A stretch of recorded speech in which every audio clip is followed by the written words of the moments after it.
Patch 11.0.7 introduces the newest zone from the War Within, the Siren Isle, and here's everything you need to know.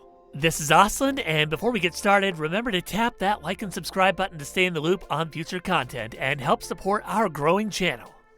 The Siren Isles reintroduces us to the Kultiran race. Once a Kultiran mining hub, the Kultiran have mysteriously vanished and must now confront their past mistakes and decide the future course for their people. I'm going to start by pointing out the obvious elephant. The island has been suspiciously deserted and is now home to looters and the reappearance of Naga. The goblins have set up a base camp, but there are no towns or dungeons, only a resonating crystal and a mysterious vault. To get started with this questline, you're going to come to the Foundation Hall in Dornegal, then talk to this NPC called Dawn. Once you pick up the quest, you'll head outside the northeastern gate of Dornegal to this big purple airship, then talk to Skagit, bringing you to the base camp of the Siren Isle. First and foremost, do not attempt to mount up and fly off the airship upon landing. You'll be unable to fly in the Siren Isle, as this is due to the permanent high winds debuff.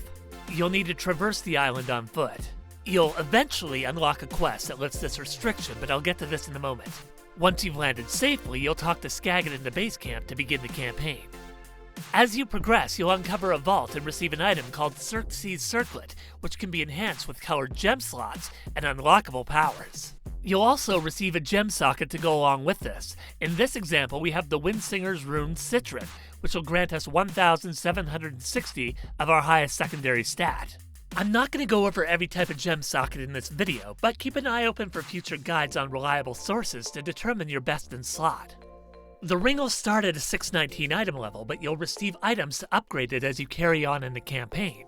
This will lead to the unlocking of the Siren Isle command table, introducing a series of repeatable events and their respective rewards. In this example, we have a Crate of Bygone Riches, a Thunderlord's Crackling Citron, Yellow Gemstone, and the Mariner's Hollowed Citron, Orange Gemstone. You'll need to contribute Flame Blessed Iron to the command table to unlock these events. This is a new currency that can be obtained from things like zone enemies, rare elites, dailies, and one-time quests, to name a few. Contributions to the command table are not tied to your character and can be contributed by anyone that interacts with it. Once you've contributed 100% of the required currency, it will unlock the respective event on the world map. Completing this event may earn you the posted reward. Next, we're going to talk about special assignments. These are similar to the Bee and Wolf farming events that you may be familiar with in the Isle of Dorne. All of the NPCs are going to vacate the base camp, and the Siren Isle will turn into a stormy war zone littered with elite mobs. These can drop items like Flame Blessed Iron, Weathered Harbinger crests, rune keys, and valor stones. You'll be facing a lot of elites and non-elites in the storm, which in large numbers will give even a 630 item level player a challenge. If you're having trouble eliminating the storm threats, you can unlock a TR-06 pummeler as you progress to help you eliminate them with more power and speed. The trade-off being that you'll not receive any loot, which includes the Flame Blessed Iron. You can also unlock the Nuclear Target Painter, which will deploy a massive delayed burst of damage to the targeted zone. You can enter and exit storm mode at any time by talking to Susie Boltwrench, just south of the mailbox. This option will only appear if the special assignment is not locked. Next up is Reputation. The Siren Isle does not have its own faction, but if you didn't achieve max reputation with the Ringing Deeps, Howlfall, Dornegal, the General, the Weaver, and the Vizier, then the Siren Isle will give you additional boosts as you progress through the world quests. Reputation gains will not come from the command table. The Siren Isle is also shaping up to have additional gems to socket into the circlet.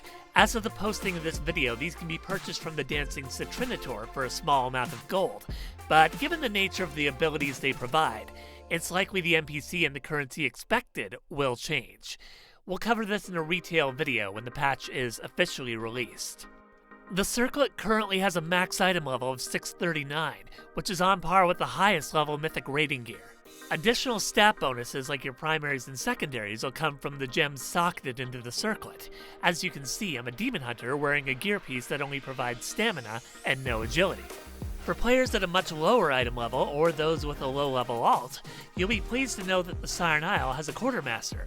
Additional stock will likely get added or tuned closer to release, but as of the posting of this video, you can purchase items for Flame Blessed Iron on the Veteran track. And that's everything that players currently have access to from the Siren Isle as of the most recent public test realm update. But I want to hear your thoughts on Xerxes' Circlet in the new Siren Isle, so let's hear your thoughts in the comments below. Until next time.